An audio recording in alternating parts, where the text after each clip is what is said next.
Our first question comes from Mark Raimondi with SB Nation. Please go ahead. Hi, guys. Thanks for the call. I guess first for Bjorn, what role is CAA and Mike Fonseca playing in this association, any at all? Yeah, thanks for the question. Let me try to clear that up to make it crystal clear to everybody on the call, because I've seen a lot of the Oliver Stone-esque theories that have popped up online. CAA is not backing this venture, but let's be super clear. They're supportive of the athletes because that's what real agencies are supposed to do. By definition, talent agencies like WME-IMG are supposed to scratch and claw 24/7, 365 to make the entertainers and athletes they represent more money, a bigger piece of the pie. They're agents. That's what their job is. So here's what happened, or here's what should have happened but didn't.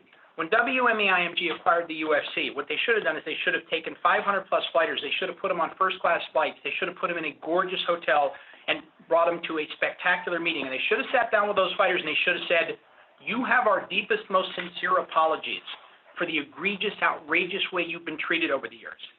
And we're going to fix all that. We're going to remedy it. We're going to pay you what you are due. We are going to provide for you the kind of benefits and the kind of protection and safety net and pension that guys who put their lives on the line for an entertainment vehicle that we own deserve. But they didn't do any of that. Their public statements painted a crystal clear, ugly picture of what their plan is.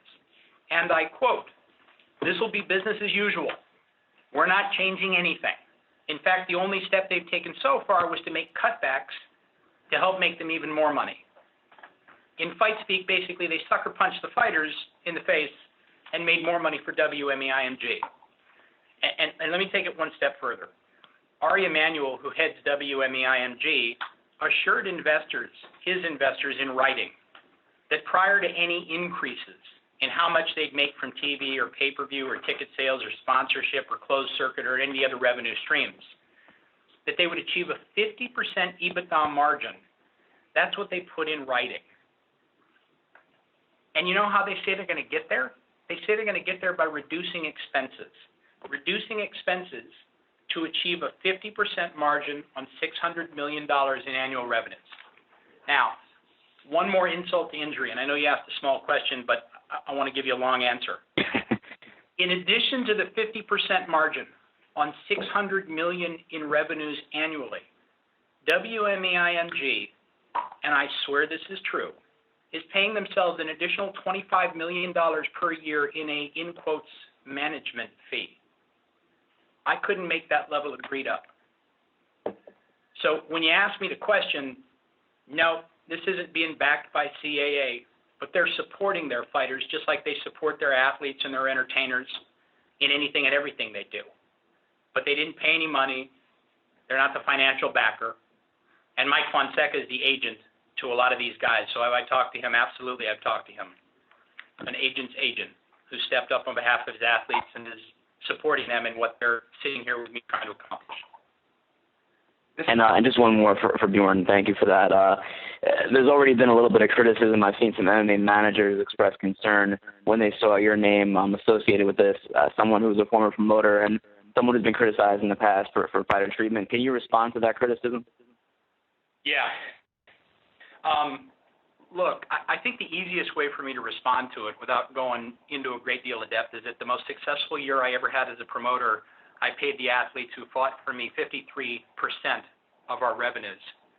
So if the UFC and Ari Emanuel and WME-IMG would like to step up and equal 53%, I'm pretty confident that we'll all be able to get this thing settled within a matter of weeks. Thank you, guys. Hey, Mark, are you still on there? I am. It is Tim Kennedy. Hey, Tim. Mike is my agent, and it's not like he came to me.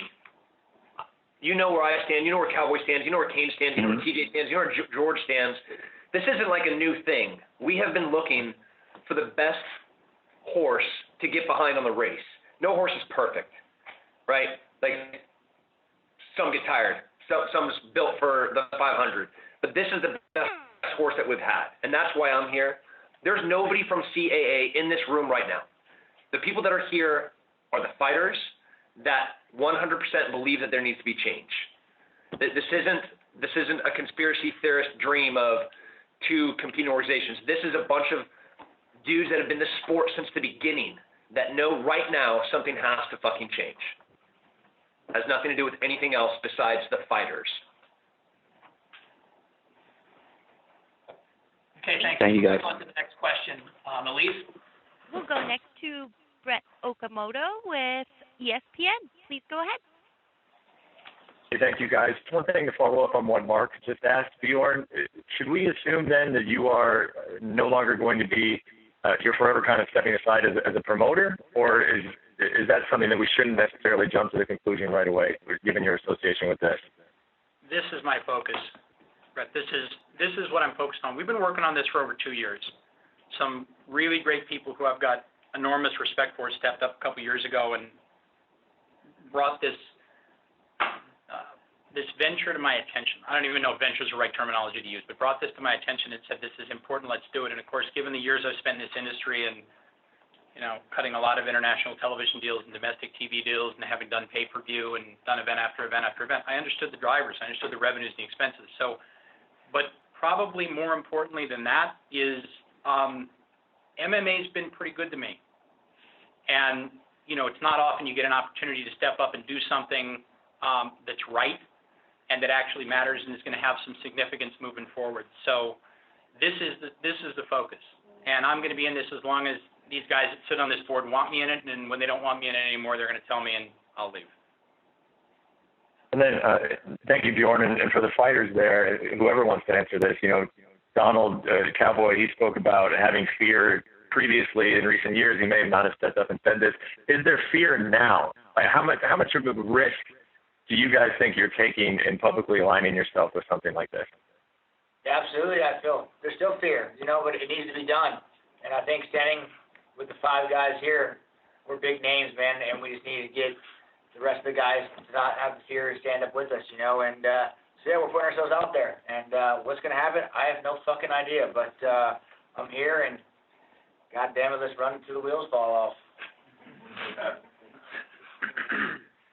Okay, great. Thanks, Brett. We're going to move on to the next question. Elise? We'll go next to Lance. Brett. Oh, wait, 1 second. George would like to say something really quickly. Brett, there's another thing I have to say. We talk about fear. To make a parallel, every time we go fight, we're afraid. But this is a different kind of fight. And I think even though I know a lot of fighters are afraid, because of my situation now, I'm in much better place than I was a few years ago. But I know a lot of fighters are afraid. But it's time, even though you're afraid, it's time to step up and do the right thing. If everybody do the right thing, we're all afraid, but it's time to join in and do the right thing. It's a fight. It's like a fight in the octagon, but it's a fight against what is right and what is wrong. And we should never be afraid to stand for the virtues, stand for what is right. Yeah, this is TJ here, and I would lie saying that I wasn't nervous. I feel like I have the pre-fight jitters coming here, but just like George said, man, it pumps me up. Him saying is that we're here because it's right. It's what needs to be done, and ultimately I'm going to feel good about doing it no matter what happens, but I'm nervous. Okay, great. Thank you, guys. We'll move on to the next question, Elise. Certainly, we'll go next to Lance Pugmire with the Los Angeles Times. Please go ahead. Okay, great. Thank you, guys. I guess, Bjorn, you can answer this, and I don't know if you addressed this early in the call. I wasn't on it. I apologize. But there's been some skepticism that maybe, what this is all about is a class action lawsuit that is basically, it's going to be a temporary money grab, but it's not going to truly allow the fighters to get back, all of the fighters, what they need is really a good deal, throughout the term. Can you comment on that? Is a class action lawsuit part of your plan? No, look, that's a great question. It's a big open-ended question. You and I could go around in circles on that for about an hour and a half. But let me try to simplify it. Let me try to break it down to its most basic points. There is a class action lawsuit that was filed a couple of years ago. But here's the reality. Why would you want to give away 33% of what you're going to get to attorneys from Chicago and San Francisco and Philadelphia who don't know anything about MMA, have never worked in our industry, when you can win this without going that route? It's better to get 100% of something than it is to get 66% of something because you're defaulting into handing it off to somebody who's not part of our industry to litigate. Could a litigation be the end result at some point? Yes, it could. But the essence of the fight is fight like wild dogs up front. And let's win this before we go there so that 100% of what comes out of this can go to the fighters. And the answer to the question of what comes out of this, no, this structure is by no means a money grab. There are three aspects to what we're going to ultimately achieve. Number one, we're going to get a very substantial settlement, an enormous settlement that's going to compensate prior UFC fighters and current UFC fighters for the egregious, outrageous conduct that they've been subject to over the last decade plus. Number two, we're going to take 8 cents on the dollar and we're going to drive it to 50 cents on the dollar. And number three, we're going to negotiate a CBA that includes a benefits package that's commensurate and comparable to what Major League Baseball players have, and NFL players have, and NBA players have, and NHL players have. I've got people sitting with me here in the room who are working with us who play in Major League Baseball. J-Pierre and CB is sitting right with us, and he's working with us. And he's been in the majors 4 years, and he's got a pension already that exceeds the average comp that UFC fighters today that are fighting in the octagon receive. So the essence of what we're going to ultimately achieve, the essence of what the association is going to achieve for the athletes, and the guys sitting here with me is, it's a settlement to address the past wrongs. It's driving the comp level up to 50% from a current 8%, and it's about a benefits package that provides a safety net and some semblance of security for these guys. And I have a very high confidence level based on the strategies and the people and the team we got on board. We're going to be able to accomplish that prior to filing suit so that we don't have to give away 33% of what otherwise should go to Cain and to Cowboy, to George, to hundreds of fighters that are listening and that are part of the UFC right now, and to a lot of guys who are, like Tim said, and like TJ said, that are suffering the ravages of having fought in the octagon. A lot of these guys are going to walk out of having fought for the UFC multiple times, 10, 12, 15, even more, and the only thing they're going to have is the results of having fought in the octagon. And that's simply unacceptable. Okay, great. Thank you so much for your time. Okay, thanks, Lance. We'll go to the next question. Go next to TJ DeSantis with SureDog.com. Please go ahead. Hey guys, it's Ian McCall with Storytime with Knuckle Creepy and TJ DeSantis. As a fighter myself, I want to know what is your plan to get fighters like myself who are under contract with the UFC on board? Hey, Ian, it's Tim. I think we're going to be talking later tonight. How are you? Good, how are you, buddy? I miss you. We can talk more about this then if you want as well. Hey, so this is the beginning. We are empowering. This is every single fighter that is listening to this, every single fighter that is going to read every single article that's going to be written about this from the 100-some-odd journalists that are on this call. Contact us. We have 4 of the 5 biggest gyms on the planet represented here at this table right now. Well, that's happenstance. We have Alpha with Colorado, we have AK, we have Jackson's, we have TriStar. We need ATT here as well. But we know the guys at the biggest, most successful, prolific gyms in the sport. And if you're going to get nothing but straight, honest truths from the people that are sitting at this table. If you walk up to Cain and you ask him, what should I do? You're a young UFC fighter. If you walk up to George, somebody walks up to TJ, if somebody walks up to Cowboy, somebody walks up to me, you're going to get the truth from us because that's the only thing that we know how to say. We know what's right. And what has happened so far has not been right.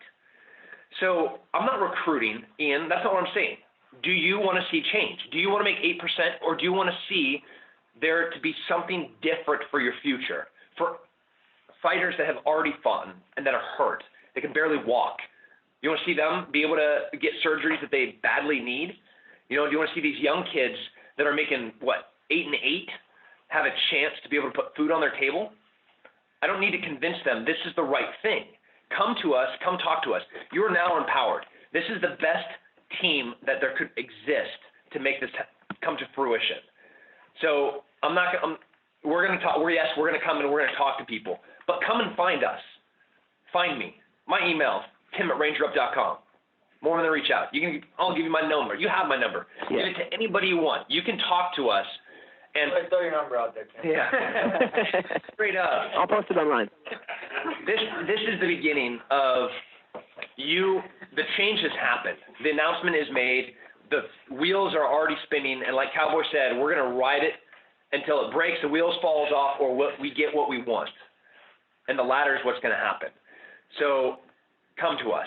You are empowered. Make this happen. It's not going to happen without Ian unless you call me and we talk about it tonight.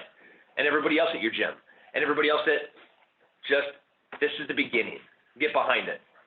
And to follow up on what Tim just said, we'll be traveling around the country and the world. We'll be visiting gyms. We'll be sitting down with you. We'll be at Jackson's with Cowboy and Tim. We'll be in Canada with George. We'll be up north in Northern California with Cain. We will be traveling everywhere, and we will be meeting with you. And you'll know that those meetings are coming, and we'll be able to sit down and we'll answer every question you got. And we've got a full team of people that are working with us. It's not just the guys at the table. There's an entire team behind the scenes as well that will be crisscrossing the country. And we'll be accessible. You can call us at the office. We'll answer every conceivable question you've got, any fear you've got, any question you've got, any concern you have, and we'll fill in the blanks. So there's there's a very substantial support system here with people who understand it. The team's filled with people who have been in the game, who have fought, who know the space. You'll recognize their faces. So we will be in contact with you. You can be in contact with us. We'll fill in the blanks. But there's an aggressive outreach as well to talk to everybody. Sounds good. Thank you so much. Hey, guys. TJ Sanders from SureDog. I want to jump in, too, and I have a quick question for you. Obviously, the letters UFC have been said repeatedly. Is this something that will extend to fighters not under UFC contract, the Bellators, the World Series of Fighting as well? And also, too, we're talking about modern-day fighters. Do you guys have any efforts in place to take care of fighters, from the past generation, the Jens Pulvers of the world, Gary Goodridge, et cetera? Will anything be done for those fighters of yesteryear? Yep. No and yes. So the answer to the first question is just like the NFLPA is focused on the NFL and just like the Major League Baseball Players Association is focused on Major League Baseball, we're focusing on the undisputed leader in the space, the $4+ billion enterprise, the most valuable sports property in the history of the world. That's where the focus is. So our efforts and our attention is focused on William Morris Endeavor, IMG, UFC's conglomerate. And in terms of, like I said, there's 3 tiers to what we're going to accomplish here. The first tier is a settlement that we'll achieve, and that settlement will take care of both past and current UFC fighters. So the Jens Pulvers of the world and anyone and everyone else who fought in the UFC in the past will be a beneficiary of that settlement. The increase in comp as we push 8 cents to 50 cents, so it's comparable to every other sport on the face of the earth that's even in the galaxy. And again, I don't mean to digress, but when we talk about galaxy, the sale of the UFC established them as twice as valuable as Manchester United, far more valuable than the LA Dodgers, infinitely more valuable than the New York Yankees. The Clippers deal, which everybody lost their mind about because they sold for $2 billion, wasn't even half as big. This is a huge, monster sports enterprise. The value of the UFC is over $4 billion. The valuation of WME-IMG is over $6 billion. This is an enormous conglomerate. So, I don't want to get overtly aggressive, but it is time to step up. Okay. Thanks, guys, for the call. We'll move on to the next one. Thank you. So next to Ariel Helwani with MMAfighting.com. Please go ahead. Hey, guys. Thank you very much for the call. I'll ask the first question to Bjorn. Just specifically, if you can, are there any fighters as of now also on board, or do you just have the 5 who are with you right now? We've had a lot of conversations. As you know, we live in a very, very small bubble of a world in terms of trying to keep things quiet, and we wanted to keep things quiet until we announced. So we've talked to a lot of other fighters. By some freak of nature, nothing really broke until just the last couple of days after the media alert went out. So you'll be seeing a consistent stream of new announcements after new announcement after new announcement over the coming weeks and months. Okay, and have you or anyone who is a part of the team already attempted to reach out to the UFC, and if so, what happened? No, there's no reason to. Our structure and what we're doing and our plan of attack does not include us reaching out to the UFC. It includes the implementation of strategies that are designed and have been designed over the last 2 years to achieve a very specific set of goals. And those strategies, I think, will be very effective at achieving those goals. And at some point, I'm quite comfortable our phone will ring. Okay, so you will make the first contact. There'll be no reason to. Okay, can I squeeze in one more if I can? I know we're limited to 2. Don't stop at me. Okay, I'm going to do it anyway. When you guys hang up the phone today and we all go our separate ways, for the layman, what are the next steps? Like for those of us that don't know how this sort of thing actually comes to fruition, because as you know, we've seen a lot of groups come out in this year in particular. We've seen different people trying to get into this, space, so to speak. How do you actually get this done when this call is over? I'll take that. Look, Ariel, there's no substantial benefit to the fighters sitting here with me or to the hundreds of other fighters in the UFC for us to lay out our comprehensive strategy so that the WME-IMG UFC conglomerate knows what's coming and when. We have a well-developed plan to win and a great team in place to orchestrate that plan to win. And you'll see the results unfold over the coming months. But, and again, not trying to dodge the question, but Tim is not going to step into his fight in a week having outlined the specifics of exactly what he intends to do. So you'll see it unfold. There'll be myriad different aspects of what we're doing and how we're doing it. You'll see them unfold. They will be very, very public in nature, and they'll push us in the direction that we must head in. Fair enough. Good luck to you guys. All right, thanks a lot, Ryan. Move on to the next question. So next to Liz Mullen with Sport Business Journal. Please go ahead. Hello, gentlemen. I'd like to ask, because I'm a little bit confused, are you saying that is this a trade association that you are forming, or is this a union? You're talking about a collective bargaining agreement and getting the same kind of percentages that the athletes get in other sports? And I just want to be clear, are you forming a union? Great question, Liz, and thank you for bringing it up. Simply put, a union is the worst possible option today for UFC fighters because it delays everything another 4 to 5 years. If everyone at this table were hit by a bus as we leave the hotel, I would plead with UFC fighters not to try to form a union, and here's why. This is why a union doesn't work. A union is an option under the law that's designed to allow employees to pursue and address grievances they have with their employers. UFC fighters are independent contractors. So if you were to spend a year or 2 years trying to organize to become a union, and if, and it's a huge if, you were ever able to get it formed, the UFC would walk into court the next day, file suit in Nevada to enforce the independent contractor provision in their agreement with every UFC fighter. And then the court battle over that independent contractor status versus employee would take years to resolve. And then there's a very, very high likelihood, probably somewhere around 90%, the UFC would win that fight. And then the UFC fighters would be right back where they are now, except that it'd be 2022 instead of 2016. So, no, we are not forming a union. We are an association, and that is exactly how we're moving forward. All right, well, then my second question, if I'm allowed, is what power do you have as a trade association? And aren't the fighters on this call under long-term contracts to the UFC? I mean, what power do you have by forming this? And isn't it true that the people on the call are under contract to the UFC? They are 100% under contract. And the power that we have is, and I'm sorry to jump in, but the power that we have is the power of the voices in this room and the megaphone that most of the athletes in this room speak from, and the athletes who will be speaking up over the coming months, and the chorus of that message that you'll hear from a media perspective, the introduction to those fighters that George so eloquently spoke about who are forgotten or disregarded, and then a series of additional steps. There is and again, Liz, this is hyper-specific to the question you've asked, but when you talk about leverage, WME-IMG is in a relatively difficult position. And I'm using rough numbers, but on a $4 billion plus acquisition, approximately $2 billion of that was debt. That $2 billion in debt instrument, let's just assume for a moment that it matures over 5 years and that it's got an interest rate somewhere around 7.5%.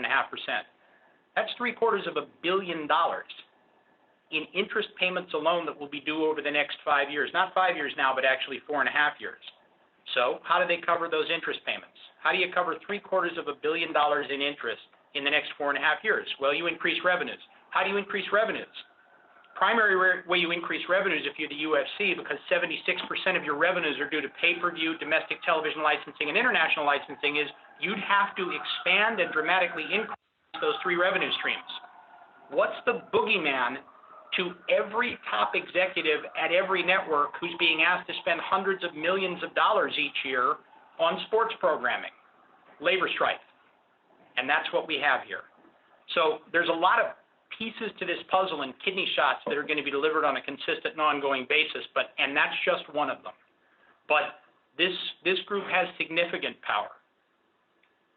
All right. Well, thank you. All right, Liz, thanks for the call. You want to jump in? Okay, thanks for the call, Liz. We'll move on to the next caller. We'll go next to Stephen Morocco with MMA Junkie. Please go ahead. Hey, Bjorn. Wanted to ask you about something you said about the settlement you guys are seeking for the past and past and current fighters. How do you price the value of a settlement like that? Again, brother, and it's good to talk to you again. It's been a very, very long time. What I wouldn't want to do right now is sit on a phone with you and explain exactly how we would compute what that settlement will look like or how much it will be. It will be extensive and enormous because the wrongs that we've outlined here, the wrongs that are spelled out by the numbers, the wrongs that are spelled out by what George and Tim and TJ and Cain, Cowboy have said, they're not new wrongs. They didn't just start. They've been perpetuated by the new group who's purchased the UFC, which is heartbreaking and shocking given the nature of what WME and IMG built their names on, which is supposed to be representing the best interests of clients, athletes, and entertainers. But we're, look, I don't think it does us any good, or the association of the 500 plus UFC fighters that are impacted by what we're doing, to spell out precisely what that will be. It will be large, and it will be comprehensive, and it will redress wrongs that were committed against prior UFC fighters and current UFC fighters, and that's just one leg of the tripod. Okay, so handing out a little bit here, can you just, kind of following up on what Ariel asked before, can you talk a little bit about what the structure of the association will be, like who's playing what role, and who's going to represent the fighters moving forward? Yep. So this is Tim Kennedy. The biggest and most important piece of this is that the fighters are running this association. Period. End of story. Bjorn knows the industry, and he's going to be a very valued advisor in this, and a lot of the time the day-to-day operations that we as full-time fighters can't be doing, contacting lawyers, talking to agents, talking to promotions, that is not in the wheelhouse of what I'm going to be doing. But the organization is this. The 5 board members that are going to exist initially, you're talking to right now. We make the decisions. Bjorn is not on the board in any way, shape, or form, and he can't make a vote when that board comes up to make a decision. So if you want to throw stones at who's going to be making and breaking the mistakes or the right decisions, it's going to be Georges St-Pierre. It's going to be Cowboy. It's going to be Cain. It's going to be TJ. It's going to be myself. I 100% believe that we as the fighters have to step up at this moment. Every fighter. What Ariel asked was, where's the power, or what Liz asked, where's the power, where's the authority? Well, it's in unity. It's in the strength of all of us knowing what's right and wrong. We know what black and white looks like, and we have for a very, very long time been struggling with what is not just, what is not fair, and what is just flat out wrong. And the guys here intimately know that. So the organization is that. The board of this association you're talking to on the phone, and we'll be making the decisions. And so Bjorn, your role is what? My role is strategy. My role is support. I'm an advisor and providing strategic advice to these guys. Like Tim said, when the time comes that we're in a position to be sitting down with WME-IMG UFC and working through what would turn into a collective bargaining agreement to change things, the decisions as to whether to accept that, the proposal and the terms, all rests with these guys. I don't have a vote on the board. I'll literally be providing board agendas and talking through things with the guys and helping. We've got a team on the ground. We've got an office open. We have people working in the office who'll be helping and assisting. But the decisions in terms of what, where, what benefits work, what a pension looks like, what post-healthcare and retirement looks like, what all those different issues look like, those are decisions that are ultimately going to be made by these guys with a tremendous amount of input by every fighter who's actively fighting in the UFC and guys that have previously been in the UFC. Okay, thank you so much. Sure. Okay, thanks, Steve. Let's move on to the next question. So next to Eddie Goldman with No Holds Barred. Please go ahead. Thank you very much. Hello, everybody.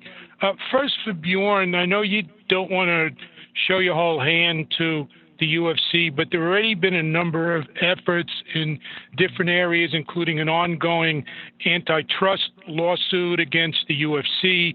There's been movement by some members of Congress to have the Ali Act expanded to MMA. And so I'd like to know what your attitude and the attitude of this association is to those. Okay. It's Georges St-Pierre. Can I answer this? Mm-hmm. For my part, I know that a lot of the agents will be threatened probably by UFC. A lot of the fighter will receive threat from the UFC.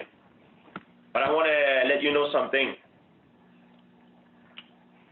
I make that my personal fight, and we're not going to be bought to shut up. We're not gonna let any fighters down. We're here to stay. And this same thing that is happening now has happened before in every other sport, like in NFL, NHL, NBA, and now it's happening in UFC. It's gonna happen whether they like it or not. I know a lot of fighters want to remain unanimous, but I'm telling you, guys, come see us, and it's time to stand all together. If I decide to stand now, and I've been approached many times in the past for this thing, if I decided to stand now, it's because this is the most solid team. This is a very, very solid team that you guys can trust and will make the difference. That's what I can say. Bjorn, anything on the antitrust lawsuit or the Ali Act move in Congress, U.S. Congress, obviously? No, Eddie. I mean, look, I kind of went long and probably too involved into the positioning of why an antitrust suit now doesn't make sense and why we'd be better off taking steps that allow us to secure 100% of all the benefits that come from this for the fighters as opposed to lawyers. And for the Ali Act, that's an extensive conversation. I mean, look, there's elements of it that speak to exactly what we're talking about here in terms of health and in terms of safety and in terms of relative conflicts of interest and those kind of issues. But, yeah, I mean, could there be conversations on that front at some point? Yeah, sure there could, because there's like or similar mindsets. And would this organization, if it would come to it, would it plan to run its own MMA shows, or is it just looking to form an association for UFC fighters? Look, Eddie, it's a mixed martial arts association, and it's the fighters here that are forming it for the purposes that we've described. It's not a mixed martial arts promotion. All right, thanks so much, Eddie. Appreciate it. We're going to move on to the next call. We'll go next to Benoit Baudouin with RDS. Please go ahead.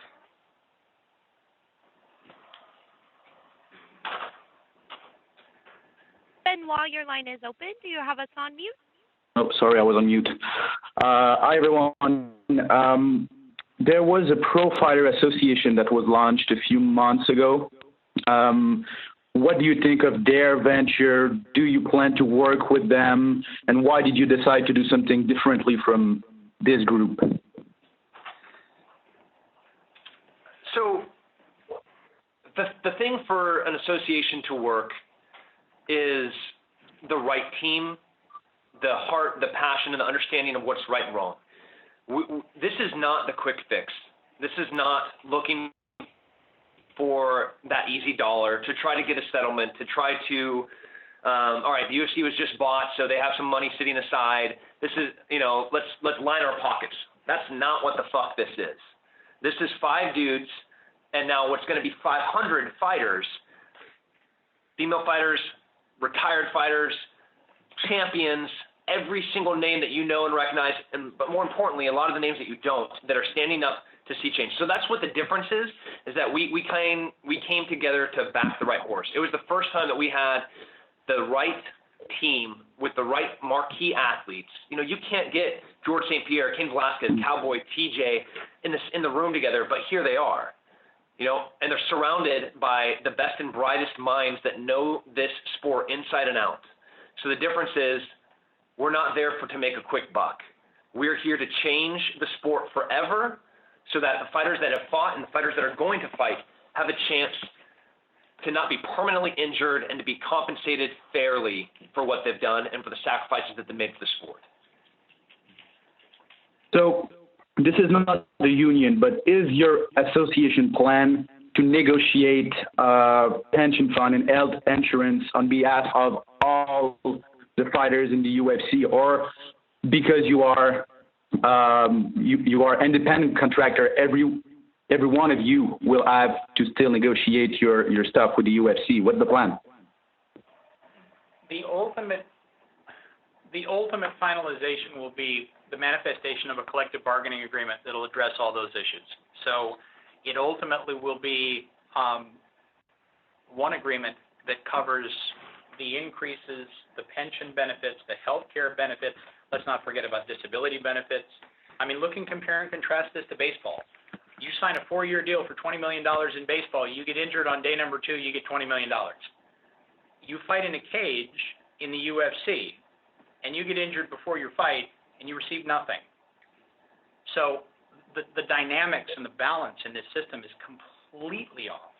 If somebody told me that those were opposites and that there was a hugely successful sports property that was the most valuable sports property in history, and, but look, the good news is these guys fight in a cage and put themselves through hell, but the positive is that if they do get injured, they get their full purse and they get that year's worth of benefits and anything that they're contracted for 3 years or 4 years. I would say, well, that makes sense.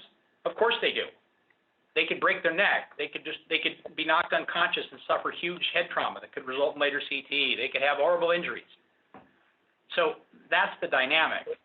And ultimately we'll be accomplishing it for every UFC fighter, not just for each guy on an individual basis.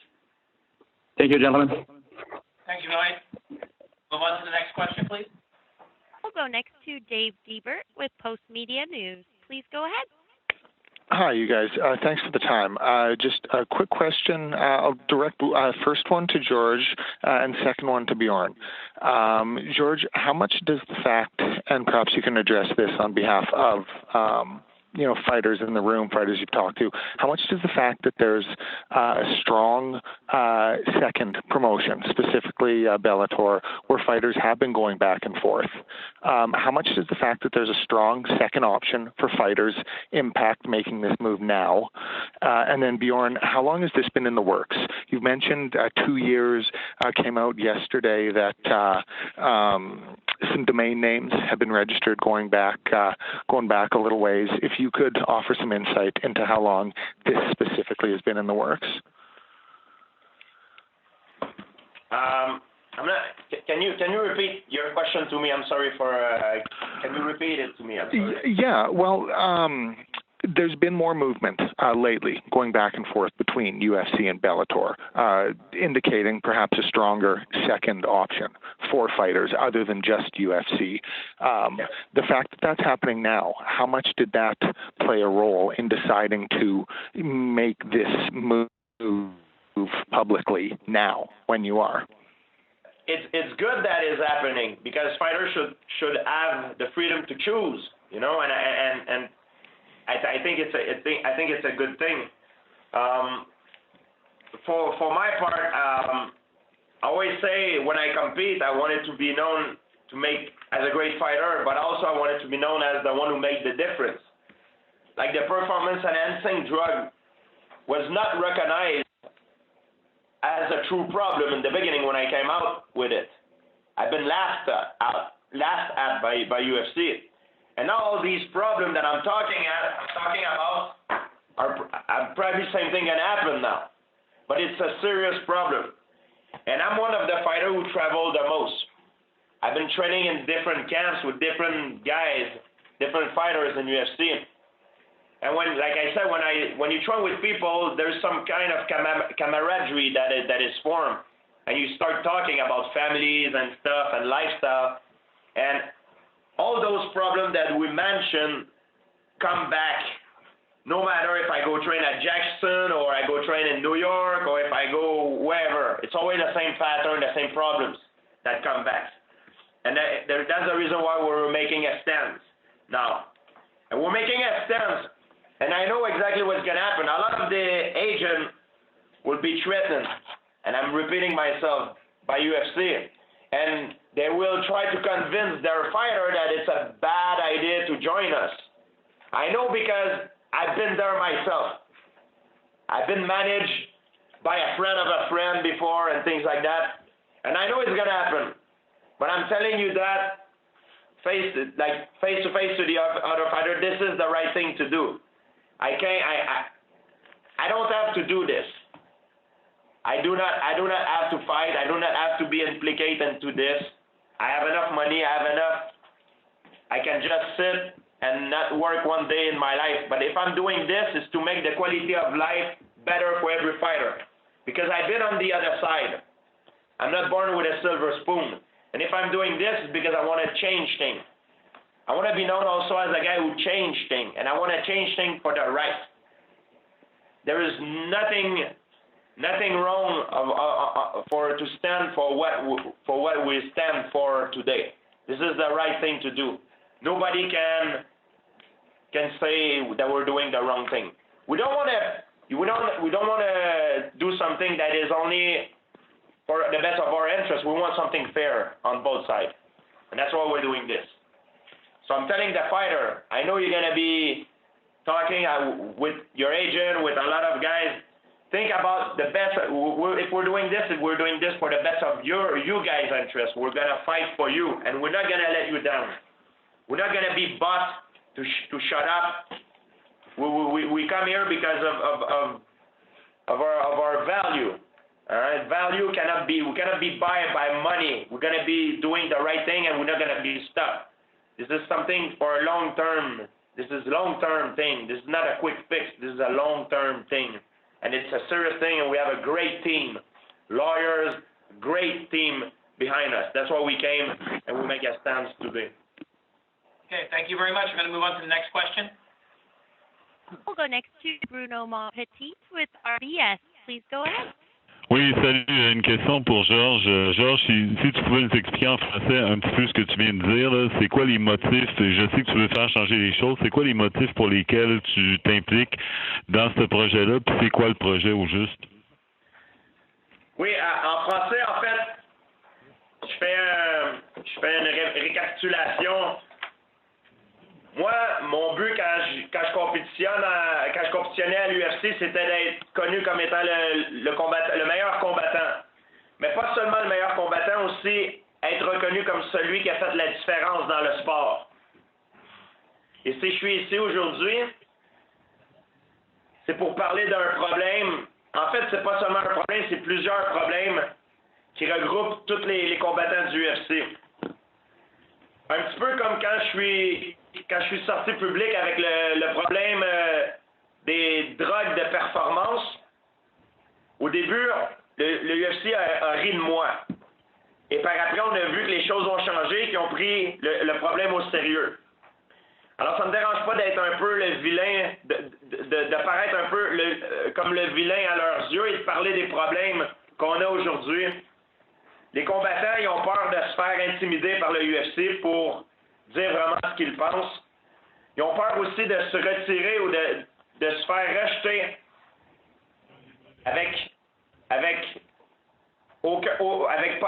sans argent, avec des problèmes physiques et mentaux au niveau du cerveau, des commotions cérébrales, sans assurance et des soins pour le reste de leur vie. Donc, si je suis ici, c'est pour essayer d'améliorer la condition des combattants du UFC aujourd'hui. Et c'est quelque chose qui me tient à cœur énormément. Et peut-être que oui, peut-être que non, que je me rebattrai jamais au UFC, on ne sait pas. Mais une chose est sûre, c'est je vais faire l'association des combattants mon combat personnel pour rendre la vie meilleure pour les combattants d'hier et d'aujourd'hui. Merci.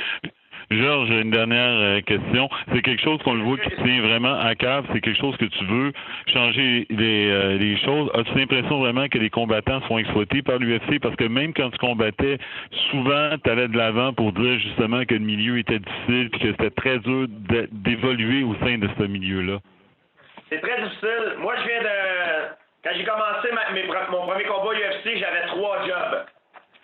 Je travaillais dans la sécurité dans les boîtes de nuit. Je travaillais aussi dans un magasin de couvre-plancher. Je travaillais pour les fonds jeunesse du Canada. Je donnais des cours à des délinquants. Puis aussi, j'étais à l'école. J'étais à l'université. J'étudiais en kinésiologie. Et mon premier combat, à l'époque, j'ai fait 3000 plus 3000. Donc, je sais de quoi je parle. Je suis pas né riche et j'ai travaillé fort pour arriver où j'en suis. Et c'est ça, en fait, ce que j'essaie de faire, ça a été fait dans tous les autres sports. Au hockey, au baseball, au basketball. Quand on pense, par exemple, au hockey, Maurice Richard, il se faisait exploiter à l'époque. Je crois que c'était un déménageur. Après ça, il y a eu l'époque à Guy Lafleur. Guy Lafleur, il se fait exploiter aussi. Moins, mais il se faisait exploiter aussi. On parle du meilleur joueur de son temps. Alors aujourd'hui, les joueurs dans les équipes professionnelles ne se font pas exploiter parce qu'ils ont des gens qui sont là, une association qui sont là pour se battre pour le meilleur de leurs intérêts. Et c'est pour ça que je suis là aujourd'hui. Je suis là pour commencer un mouvement, une association pour me battre pour les intérêts des combattants parce que je sais qu'est-ce qu'ils vivent parce que je suis passé par là dans le passé. Aussi, je dois juste dire quelque chose qui n'a pas rapport. Excusez-moi pour mon français parce que c'est dur de changer anglais en français. Des fois, je me mélange un peu dans mes mots. Donc, mes notes que j'ai prises, c'était des notes en anglais. Donc, des fois, je me mélange. Excusez-moi pour mes anglicismes et mes commentaires, des fois. Je tiens juste à m'excuser pour ça. Je veux juste me faire comprendre, tu comprends? Donc, c'est ça qui est important pour moi aujourd'hui. Merci beaucoup, Georges. Thank you very much. Merci.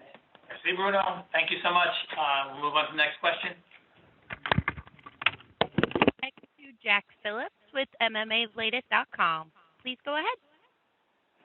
Yeah, my first question is for Cowboy Cerrone. Cowboy, you said before that you aren't scared and you put your head on the chopping block. We hear a lot about fighters being afraid to voice support for a union or, in this case, an association. Is this a nebulous fear of the unknown? Or, I mean, for someone who isn't backstage, what sort of specific retaliation do fighters fear from the UFC? I mean, I don't know. I don't know what to fear. You kind of fear the unknown, but am I scared? Yeah, absolutely, man. But I feel like I've paid my way. I've earned my dues, and I'm standing here with a great team, man. A great team backing me, and you know, I'm proud to say I'm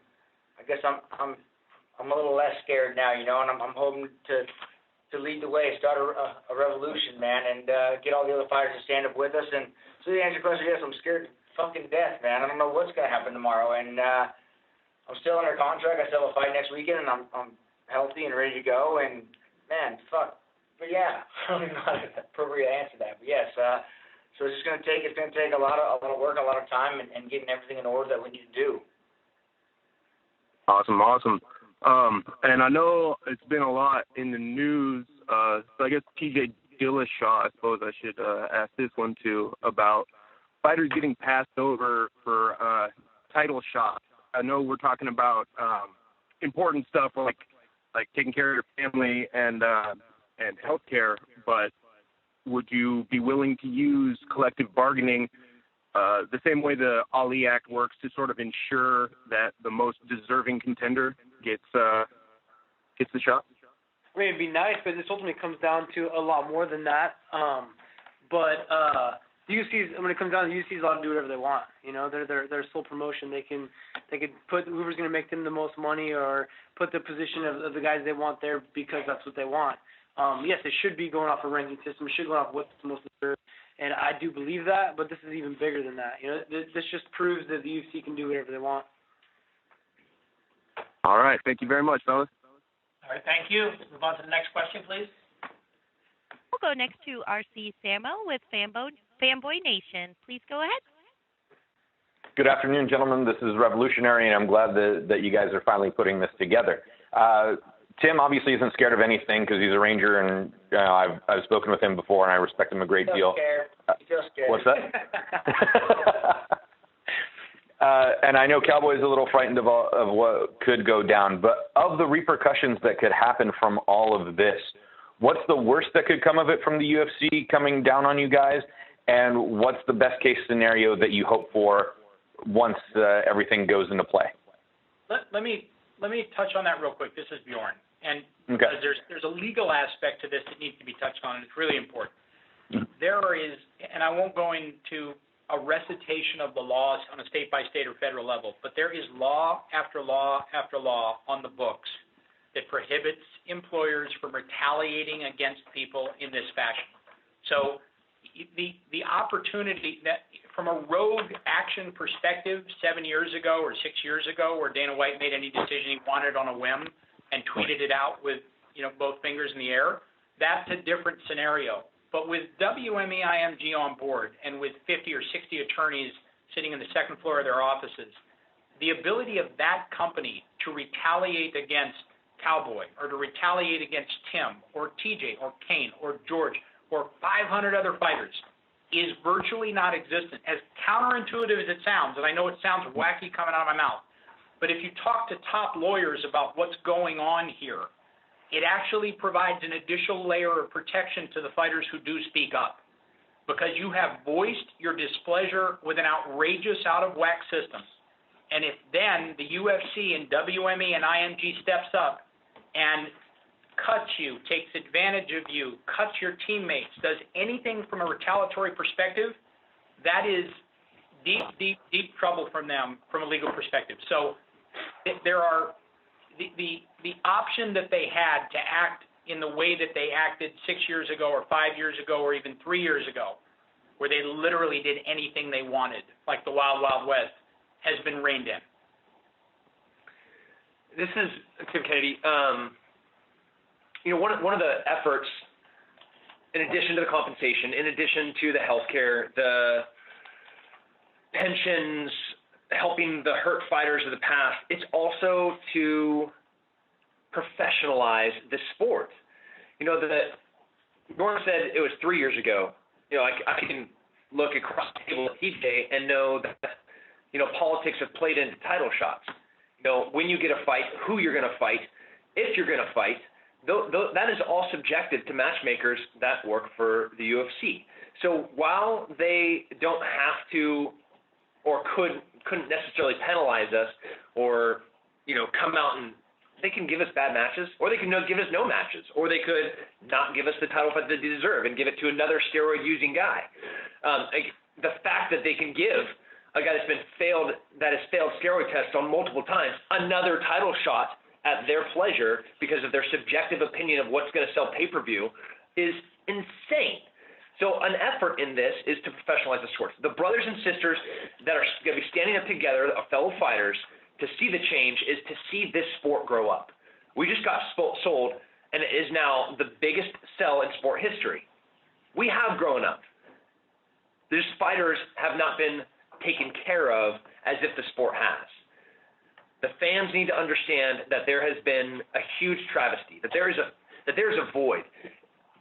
If I wasn't fighting and I was a fan, I don't know if I could watch another fight knowing the repercussions of what happens to these athletes after the fact, after they step out of the cage.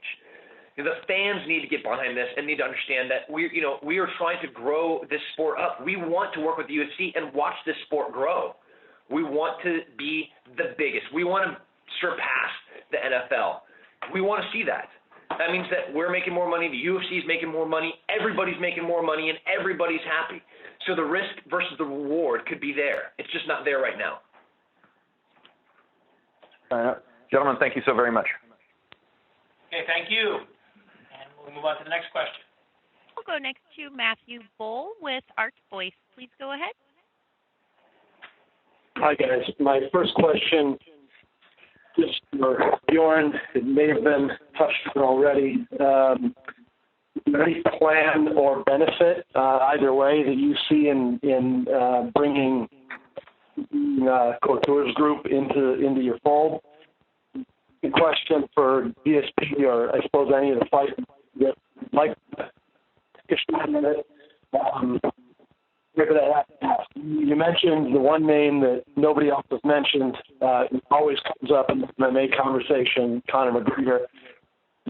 You plan to reach out to him. And We're sorry, your phone is going in and out. Could you repeat that? We missed the name. Yeah, I'll repeat the whole thing. My first question is for Bjorn. Do you think that there'd be any benefit or plan to reach out to Couture's group and try and bring them into your fold? And my second question is for any of the fighters that would like to take a crack at it, if you would like to. GSP mentioned Conor McGregor, which has not come up other than that one time in this conversation. Is there any plan, if you can say so, is there any plan on reaching out to him and trying to get him on board with this? Thank you. It's George speaking. For Conor McGregor, we all know he's the biggest draw in UFC. I cannot speak for him, but hearing what he says in the interview, it looks to me that he's aware of what's going on. And even Conor is the most well-remunerated fighter in the organization. He still doesn't have his fair share of what he should have. Even him, he doesn't have his fair share. And I'm saying this to the tough contestant, to Conor McGregor, they don't have their fair share.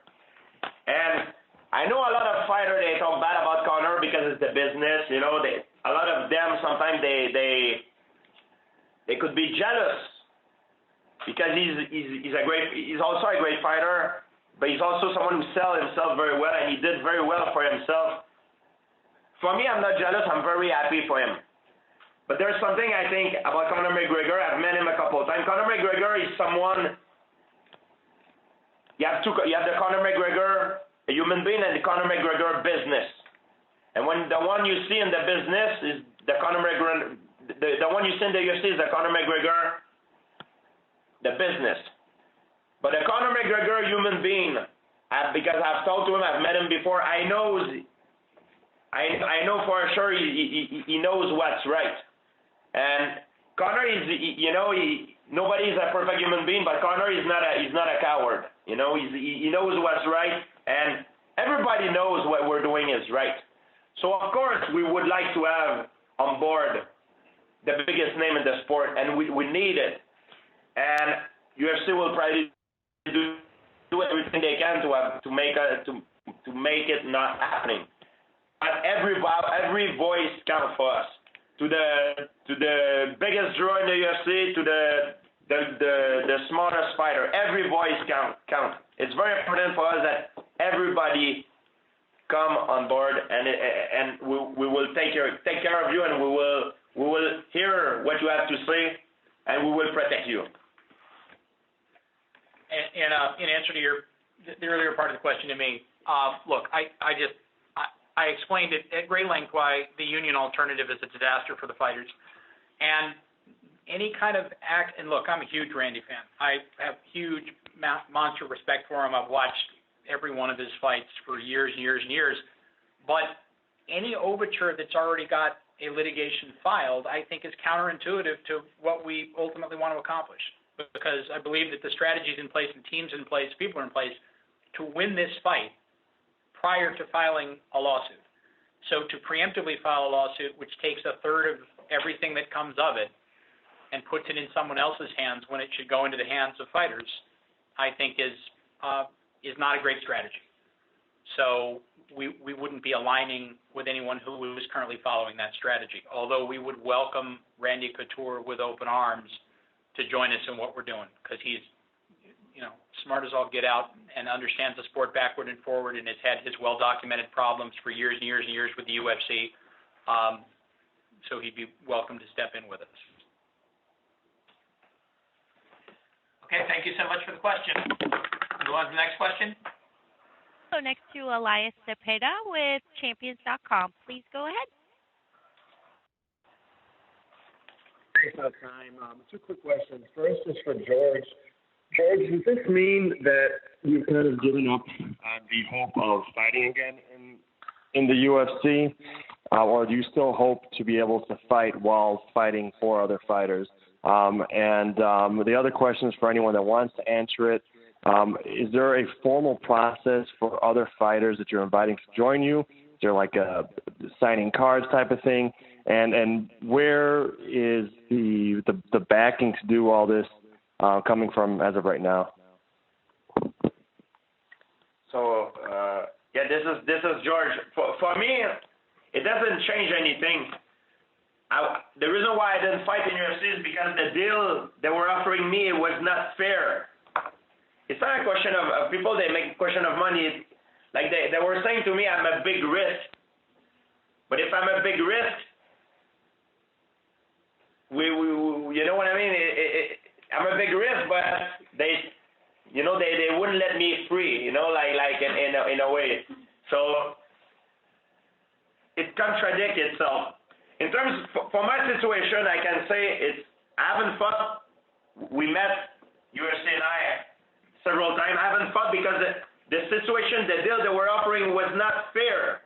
I didn't have my fair share of what I should have get, and it was always if you do that, then after no, we don't have. I didn't have my fair share, and most fighters I talk to, all the fighters I talk to, they don't have their fair share. Like I said again. To the top contestant, to the biggest draw in UFC, they don't have their fair share. And it doesn't mean that I retire, that I'm out. For me, I'm in the best shape of my life, but I want to fight for what is right. What kind of person would I be if I go back for a deal that is not fair to me? So that means I'm standing for something that I didn't even do for myself. You understand what I mean? So for me, it's wrong. So if I stand for something, it's because I believe in it, and I'm gonna do it even for myself. I'm gonna fight for it for myself, and also for other people. Hope you understand what I mean by that. That makes a lot of sense. Thank you. Hopefully, sometimes it's confusing, but I hope you get the message through. We will. Thank you, George. All right. Thanks so much. Appreciate the call. We'll move on to the next call. We'll go next to Aaron Bronstetter with TSM. Please go ahead. Hi, guys. So two quick questions. The first question is, with WME-IMG and CAA being such big rivals, and obviously Bellator and the UFC being rivals, do you think that optically it doesn't look great that most of the athletes involved with this are CAA represented athletes? The name JP Arancibia came up. He's represented by CAA Sports. Does this go beyond MMA? And then my other question is for George. George, are you, you mentioned on the MMA Hour that you were a free agent. Is that something you still stand by? I have to be very careful of how I'm going to answer this question because it can be used in court. My lawyer, James Quinn, told me I'm a free agent. But you know how it is. There is two sides of the situation, and it has to, sometimes it could be in court, and that's all I can say. But from my side, I have a good good reason. My lawyer is the best in this kind of situation. He told me I'm free agent. So I am free agent from my side of the situation. We have very strong evidence that I'm free agent. Very confident. That's what I can say. And in follow-up to your question, I spent a long time at the beginning of the call explaining the dichotomy in how WME-IMG is treating athletes. I don't think there's anything at all questionable about the fact that they're collection of CAA clients here. They're handling this situation and supporting their clients in something their clients want to do in a forthright way, and what you would expect agencies to do. Exactly how you would expect an agency that is looking out for the best interests of their athletes or their entertainers to function, to try to provide them a better future and a safety net and pension benefits and health care benefits, simple stuff that every athlete on the face of the earth, whether they're NHL or NBA, Major League Baseball or NFL, receive and have received for decades. And now that we all know, which a lot of us have known for a long time, the voluminous value, the unbelievable valuation that the UFC has, because it has been a money printing machine year after year, decade after decade. So it doesn't surprise me at all that one agency would stand up and say, we will support our guys and not support the association as a standalone or back it or have any financial vested interest in it, and then another would purchase the UFC and keep perpetuating the same wrongs. That's a sad commentary. This is so Bjorn, if you don't mind me asking, what's in this for you? Like, how do you benefit from this? Well, so far I've been working on it for 2 years and haven't received a penny, and I'm currently not getting paid. So I get to hang out with Tim Kennedy and Cain and TJ. Like I said before, and I don't mean to sound like an old baseball catcher, but MMA was very good to me, and it's an opportunity to, I think, dramatically improve the sport. Look, here's the cold, hard reality. We're not going to have a mixed martial arts sport if these things don't change. This sport on this trajectory cannot continue.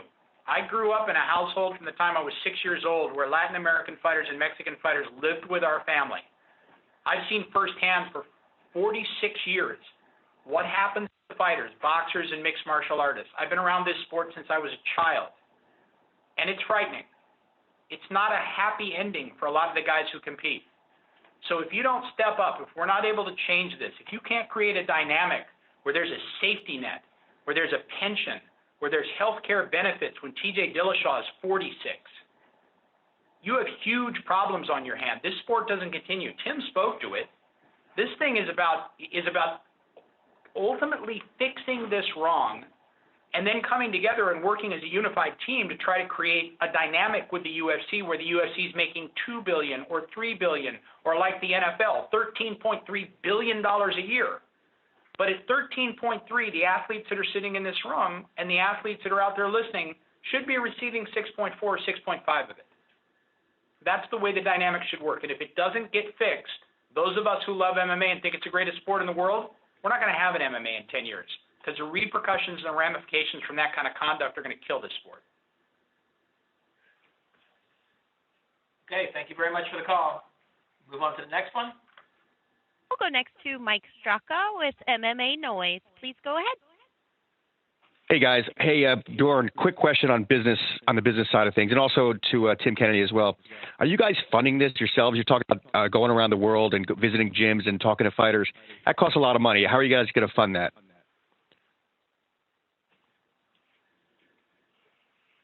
You first. Okay. Yeah. By the way, it's good to talk to you again. It's been a long time. Miss you, brother. Thanks, Bjorn. You too. Miss you too, guys. Look, there are some people who have stepped up, and the people who initially came to me on this venture 2+ years ago were people who I've got a crazy amount of respect for and admire them for what they saw as something that was terribly wrong and something they wanted to fix. And at this stage, this organization has all of the pieces in place and all of the requisite backup and backing necessary to be able to implement the strategies that they articulated to me over a series of excited meetings about what they felt they could help change. And so we're in a very, very stable, very good spot. We've got offices open. You can visit the website, themmaa.com. There are people working in the offices as we speak, man and phones, and there's a team, and et cetera. So it is all in motion as we speak. Where's your headquarters? Anaheim Hills, California, Orange County. Okay. All right, guys. Thanks. All right, thanks so much. All right, we're good. Then move on to the next question. We'll go next to Josh Gross with The Guardian. Please go ahead. Thank you for taking the questions. Guys, earlier in the call, Bjorn mentioned the option of a labor strike. I was just wondering your reaction to that for the fighters. Is that something that you're already accepting as a potential outcome of the formation of this association? And can you just articulate your willingness to do that? This is Cain. As far as the strike, that's not what we want. We want to work with the UFC, help them grow even more, and just have ourselves taken care of. As far as what they're getting in the UFC, I think it needs to be more fair across the board with the fighters, and also just, for the long-term health care that all of us deserve. We want to be a team with the UFC, have that pride. Like, I used to fight in the UFC, and it's like I look back and say, hey, they're taking care of me. This is great. I'm a big fan of the UFC still, of the company that I used to fight for. Yeah. This is Tim Kennedy. Hey, Josh. We don't want something to be taken out of context. What Bjorn specifically said was that was the worst fear, was a strike. That has not been threatened. That hasn't been. The mention of it was that is realistically, for any employer, especially one that your entire revenue source is existent with your labor, that is your worst fear. That is not what we're talking about at all. What we're talking about is working with the UFC and building the UFC to be the most massive sport establishment on the face of the planet. That's what I want. I want to have a legacy. So does everybody at this table. With champions sitting here, even Bjorn as a former promoter, whether he's righting wrongs, like his heart is in the right place to see change. And the legacy that we're going to be leaving behind is finally putting something to what's just and what's right. We're empowering our brothers and sisters, fellow fighters, to contact us, to reach out to us, so that we can all stand together. And that is not fighting. That is coming together and saying change needs to be made. And we all recognize and realize that has to happen. And the only way and the best way for that to happen is to do it together. But as a hammer, as a tool, that's what Bjorn was talking about. Obviously, that's the worst case scenario, and you don't want that, and the UFC doesn't want that. But is that a step that you'd be willing to take? What we're talking about here is an unsustainable trajectory. Where the UFC is headed right now, if you look at every single fighter that has retired and left the UFC, those motherfuckers can't walk. There's memory problems, their personalities have changed. What I'm saying is the sport as it is unsustainable. So let's not even talk about strikes. That's not what we're talking about here. We're talking about changing the sport. We're having a paradigm shift of what the expectation is for the compensation of the athletes to make sure that they're protected and taken care of. Where heavyweight champion sitting across me that's about to have his 7th or 8th surgery knows that his wife, who's in the room with us, is going to be taken care of. Let's not bring the drama into this. That's not what this is about. Okay, this is about changing the face of the sport for the better. Okay, where we are now, we may not have a sport in 5 to 10 years because the athletes know that we can't continue doing it because we won't be able to walk. I don't want to be in a wheelchair. I'm a hunter. I'm still in Special Forces. I have 8 more years before I can retire within Special Forces. And don't think that the military won't get theirs if I'm a broken version of myself. So we are here with our hearts in the right place trying to do the right thing in the best way that we can, which is working with the UFC. Okay, thanks so much. And just one more, please, if I can get it in. It's a larger sport. It's not just the UFC.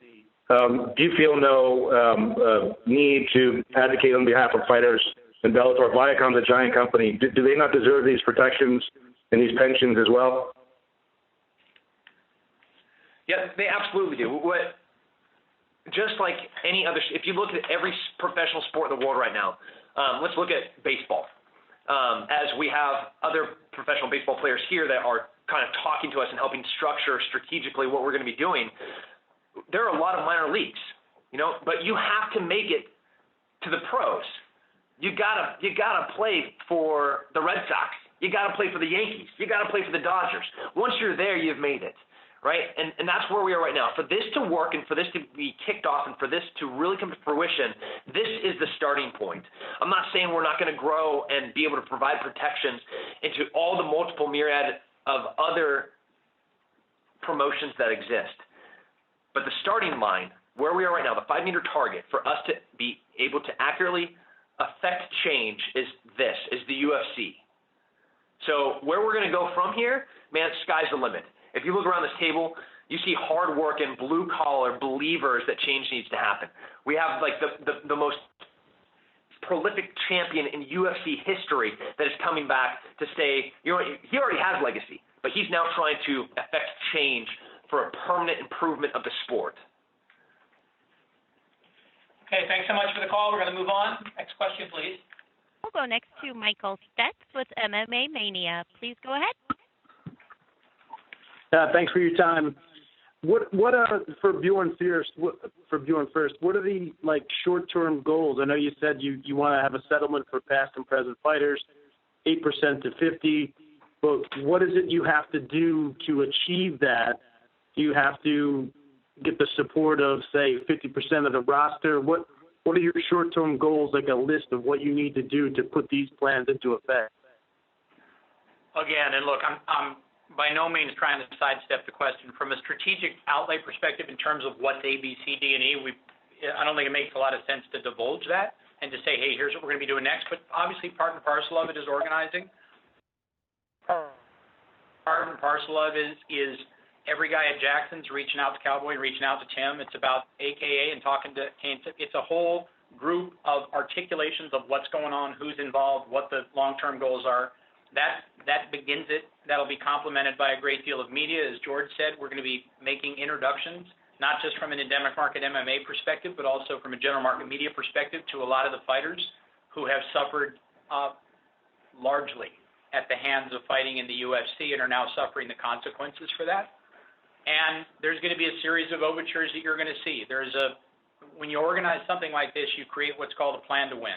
And it's just like somebody that gets ready to train for a fight and a couple of months out or 3 months out has a structure in place of exactly what he or she is going to do. And we have that structure in place.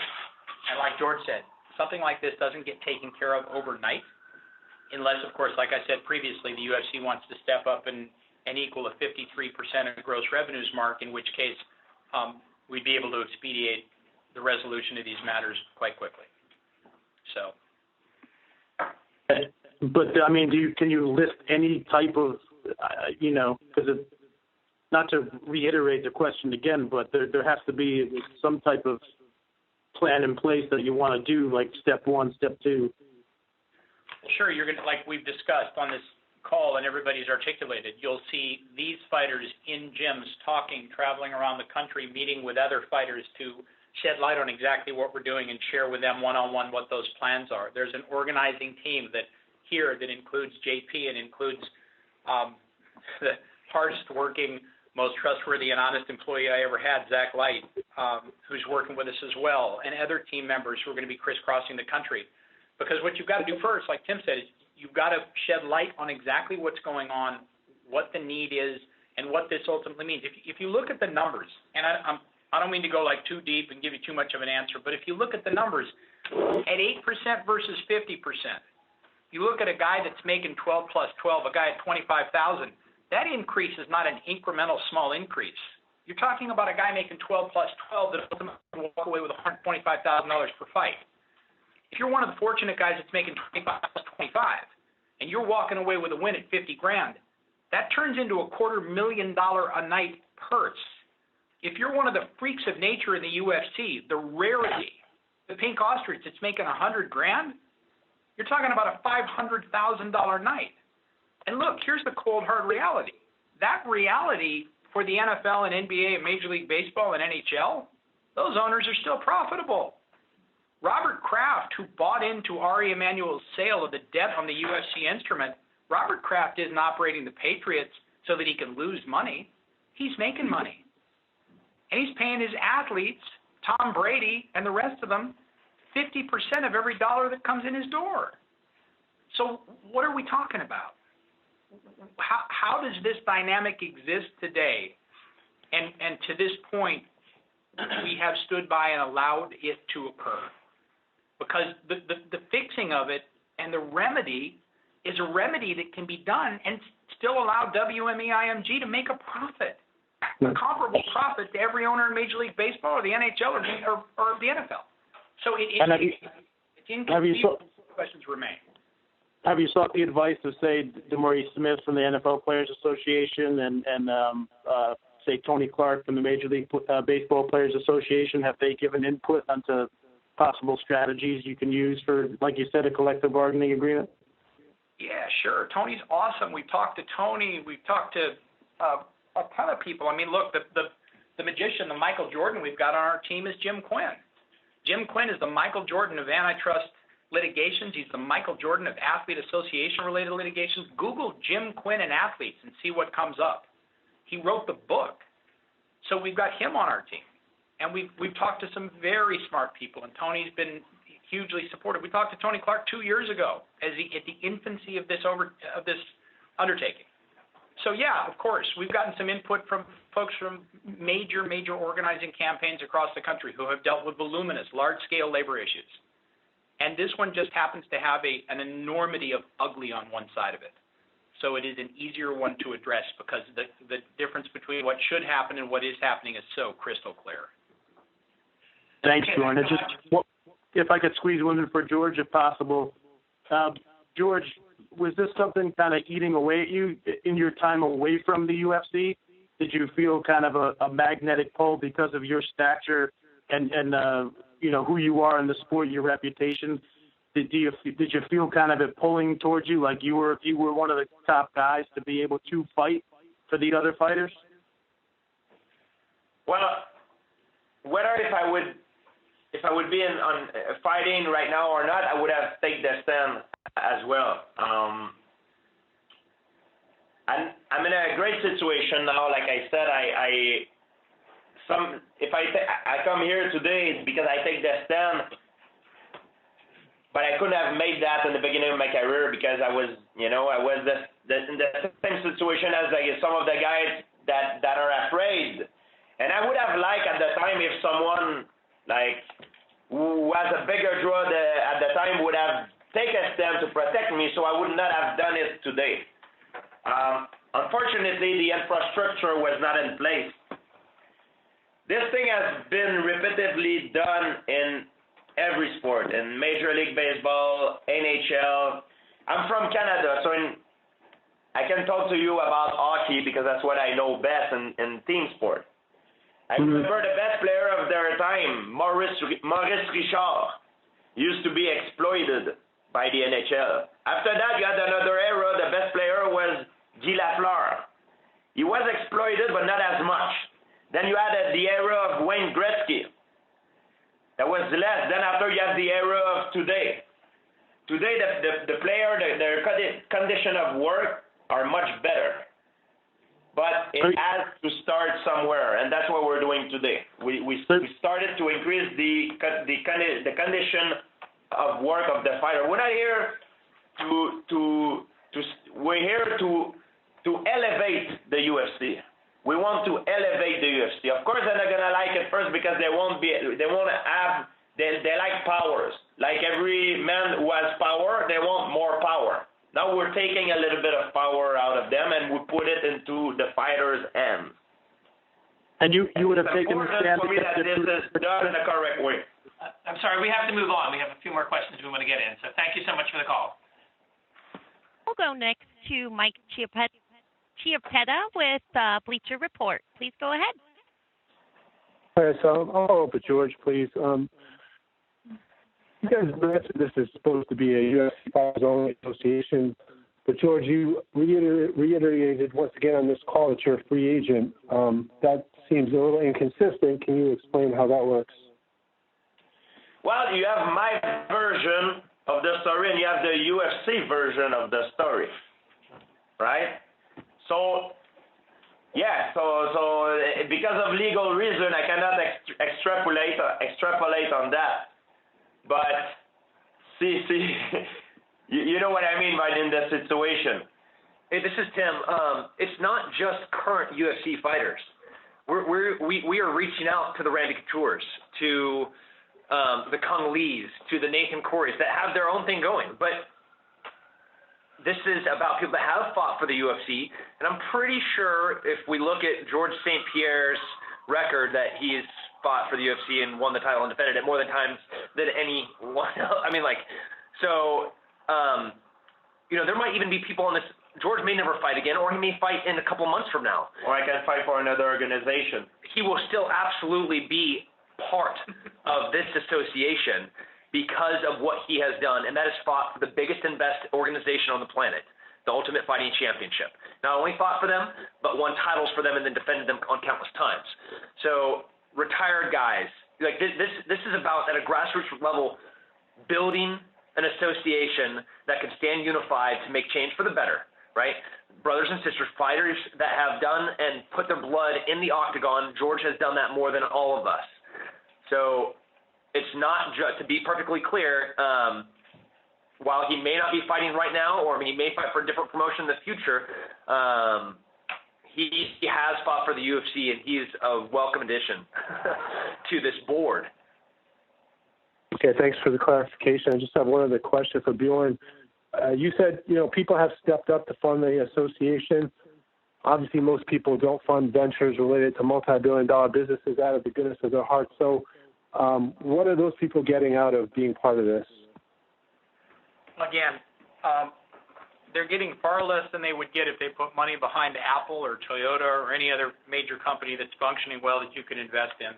But the reasoning behind the people who stepped up behind this was much less about money and much more about the ability to make change where they saw that change was desperately needed.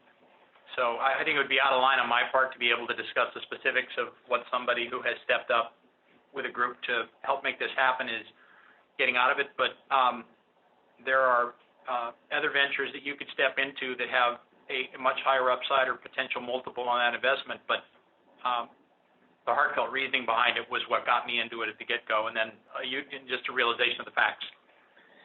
Hey, this isn't. This is Tim Kennedy again. This isn't like a money-making opportunity. Hey, Cowboy, what did you get paid to come here? Nah, nothing.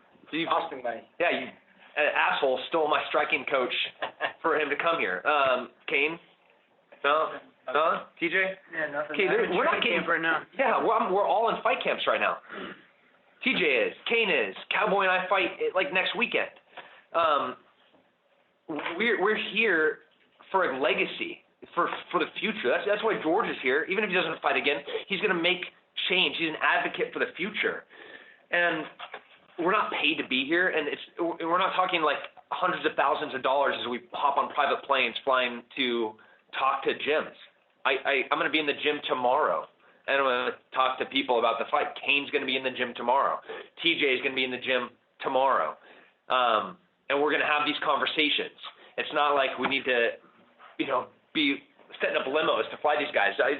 This is about for the fighters. That is what this is. This is not a cash cow. This is not an opportunity to rake in dough. This is about change.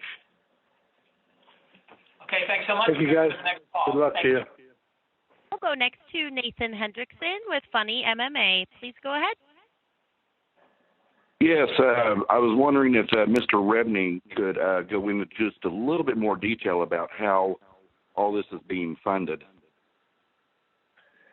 Like I said, there's some great people behind this who stepped up 2 years ago to make this happen, and the guys have stepped up behind it. We've got a great team on board. We've got everything in place to make this work and to see it through to the end, which is success and the achievement of the goals that I outlined, the three different kind of pillars of that tripod. But I'm not going to go into specifics about the who because they asked me not to go into specifics about the who. Good people, and God willing, I'm going to have the opportunity to divulge them and disclose who they are at some point because it gives me a lot of pleasure to be able to do that. Okay, and if I could just wedge in one more. You mentioned about doing something for retired fighters, former fighters. Could you go into a little bit more detail about that, how that might affect someone like a Mark Coleman or a Don Fry? Yeah. I mean, look, the Mark, and we could go through name after name after name. That's the tragedy. That is that is a large part of this tragedy, is that you can name two quickly because you're asking one question, but if I quizzed you, you could name 3 dozen, 4 dozen, 5 dozen. Everyone sitting around this table knows it. So the essence of trying to create that safety net and trying to create a settlement vehicle that can put some of those guys into a better spot is part and parcel of what we're doing. It's like Tim said, it's not just about the current guys, it's about the prior guys. And it's about being able to set them up so that there's some kind of cushion and some kind of benefit that they can derive from having fought in the octagon 10, 12, 14, 20 times and now having nothing to show for it. So it's part and parcel of what's happening. Okay, thanks so much. We have a few more calls left. Let's move on. We'll go next to Niall McGrath with SevereMMA.com. Please go ahead. How are you getting on, guys? Appreciate the time today. There was rumours that there might be a female board member involved. How has the interest been from the female point of view? Hey, man, right now, this was about getting a bunch of passionate believers in this cause in the room as soon as we possibly can at the most. This is not a convenient date for any of us. I'm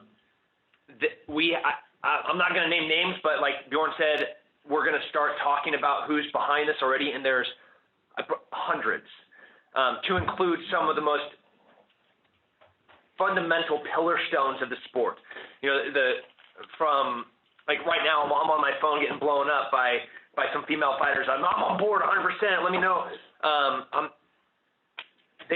This is about fighters. Fighters is a genderless thing. It's men and women, and it's all the fighters from the UFC, former and today, that are coming together.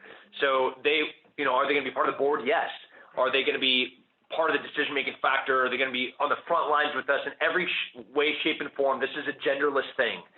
And but for the five that are in this room right now, it was just happenstance of who could get here on this date to make this happen. There was a list of names, and we were trying to pick which ones could make it happen, and these are the ones that we have here right now. But in the very, very near future, the biggest, the most marquee names for female fighters are going to be part of this, I promise. Just one more for Bjorn. Bjorn, people are going to ask why you didn't get involved in something like this when you were president of Bellator MMA. Why now? Why now? I mean, look, if you look at the role of a promoter, and that is a role I've played for an awful lot of years, the role of a promoter is not one that lends itself very easily to becoming a strategic advisor from a 12 to 15 hour a day basis to a fighters association. They're counterintuitive. And so, it's the nature of being a promoter. And so part of the expertise that I bring to this, something Tim said, is I know how this industry works. I know what a promoter is trying to achieve. I know where the revenues come from. I know what the expense line items look like. I know what the budget for large-scale and small-scale events looks like. I know what international television, domestic TV, pay-per-view looks like. I've done all of that. So I have a very keen understanding of what that is. I can tell you firsthand, when you're functioning as a promoter for a major promotion in this sport, your focus wouldn't be this. And as we've seen very clearly from the UFC for an extended period of time, and as we've seen in the carryover from WME-IMG, their intent is to continue doing business the same way, and that's why this has got to change. But the timing, I wasn't out of the game very long when I was approached about the potential of doing this, and I've done some great things in the interim and had some fun and reintroduced myself to my kids, but this was something that really caught my eye, that, this is something where we could make a difference, we could change something, and across the board people would look at it and say those are great changes. Okay, thank you guys, appreciate it. All right, thanks so much. We have two last questions we want to squeeze in. Can we go to the next one, please? Certainly, we'll go next to Stephen Gavin with FighterSideChat.com. Please go ahead. Hello, guys. Thank you again for taking our questions. Question one is MMA have they filed a charter as a labor organization? No, the Mixed Martial Arts Athletes Association is a 501c6 filed in the state of California. The actual tax-exempt status hasn't been granted yet, but that's where the organization is from a progressive perspective. Okay, and the second question, if you don't mind. Now, you mentioned Major League Baseball, the NFL, NHL a couple times during this call. Major League Baseball is required to negotiate with the union because of an antitrust exemption, as is the NFL and the NHL. Now, I know the fighters, the Lee et al. Suit was filed a couple of years ago and is scheduled for class certification within the next year. Now, how do you intend on reaching the point of a Major League Baseball Players Association that's mandated to negotiate by Congress without having that antitrust exemption? I lost part of. I didn't. Let me try to clarify. I apologize. We didn't hear everything you said. You broke up. My apologies. Major League Baseball is required to negotiate with the MLBPA via congressional mandate. It's part of the antitrust exemption.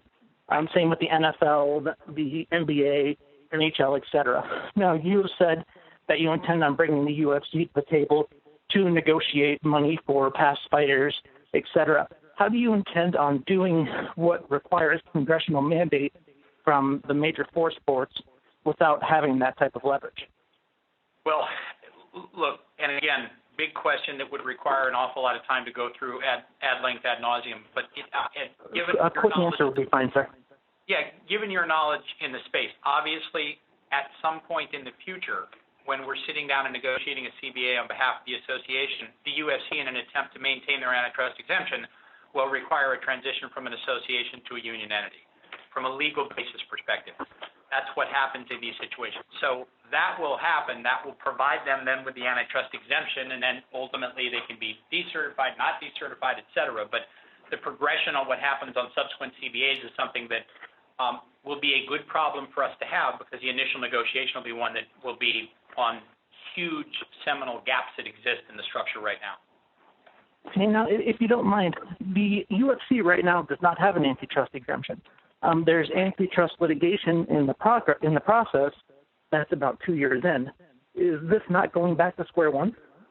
No, it's not, because the UFC will desperately want that antitrust exemption at the finalization, the conclusion of the negotiation to create a CBA that governs what happens moving forward over a 5 to 7 year period with these athletes. And that will be something. Last question, if you don't mind, sir. Hasn't the FTC already ruled that the UFC is not a monopoly? No, they haven't. That has been, look, and again, this is way, way down into the weeds, but having actually been subpoenaed to testify and to give testimony as it related to that monopoly, I believe there is an awful lot of evidence to show that they are, and just because someone does not choose from a governmental perspective to pursue an action does not mean that anyone has been identified as not being an egregious predatory monopoly, and which I believe the UFC do be. Okay, awesome. Okay, thank you so much. We have one last question to get in. Certainly, we'll go finally to Matthew Bull with Arts Voice. Please go ahead. Hi again, guys. One last question for you. Thanks again for your time. Most organizations like this that do have a board like yourselves appoint a director to run day-to-day operations. Is that something that's still on the horizon? Has it already been done? Is the board currently handling day-to-day decisions themselves? If you could speak to that general regard. Thank you. This is Tim Kennedy. So the board is handling the decisions. Ultimately, it comes down to us, the fighters.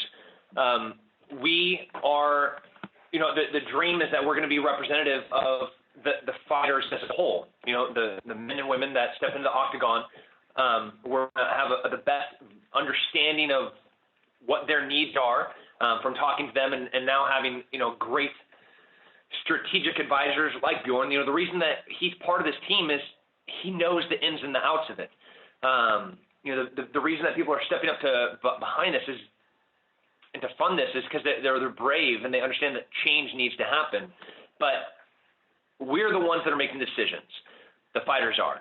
We are in control. So, I wish we would have planted a tree 20 years ago. That's the best time to do it. But the second best time to do it is today, and that's right now. And that's what this is. This is, you guys are part of the step off. This is the starting line. We don't have all the answers of what this is going to look like. We just know where we're going and that we're going to be working really, really hard to get there. The 5 people on this call are the ones that are going to be making the decisions moving forward and up to this point. Yeah, thank you. All right, thank you so much, and thank you everybody for sticking with the call. We had most of you stay, so we really appreciate it. I'm going to try to organize as best I can. Anybody who wants one-on-ones, just reach out to me, and I'll try to get that expedited as quickly as possible. But thank you again for joining the call, and have a great day.